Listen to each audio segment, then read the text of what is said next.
by Shankar Singh. biharmasti.in. कादोनी गजुर मजुर फोनवे में बोलता डरता करे जाई मन हमर डोलता।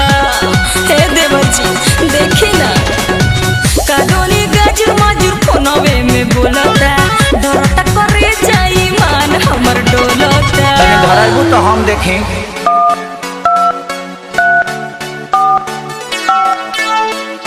बिना तामते धर से भरी नत नितली भैंस दुही त सैनिटाइजर लगाते दुही बिना दाबी लगाते धर से भरी मत नितनी थोथुन मत न तो उठा ले दाई जब भी धराई तब लागे दादा हॉस्पिटल में धइले बा।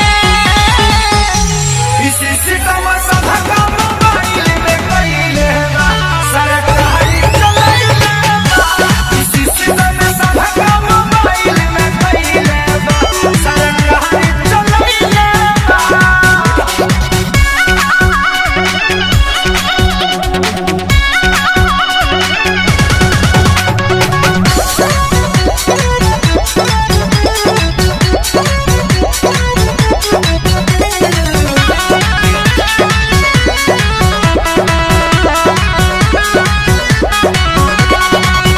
पहिले बताई त नदिया के बेटा हमके मरद से मिले न देता। हे देवरू हमके मरद से मिले न देता। एकरा के तू तो नाही गाड़ी भौजी तोहरे खाती बोल बहिना बेमारी भौजी एक बार आउ लगाइबू।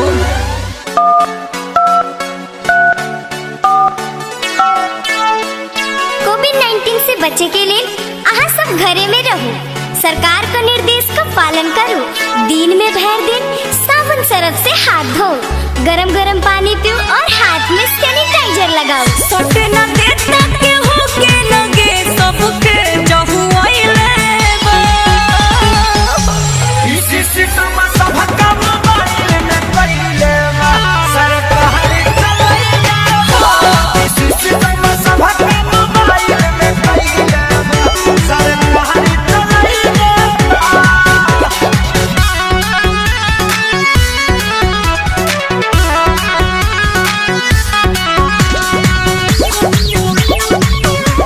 biharmasti.in.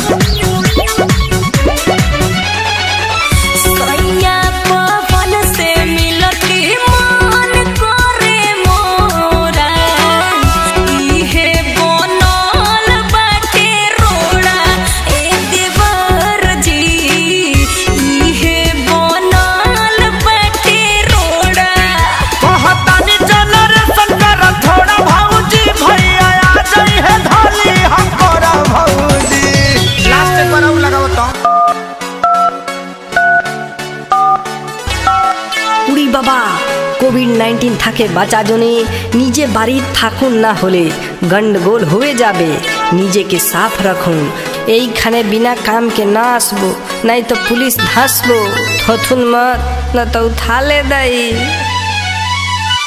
एही से लागे कनक सरिया तो बज गइले बा। इसी सितम सब काम मोबाइल में कइले बा सरकारी चलाइले बा। इसी सितम सब काम मोबाइल में कइले बा सरकारी चलाइले बा। biharmasti.in.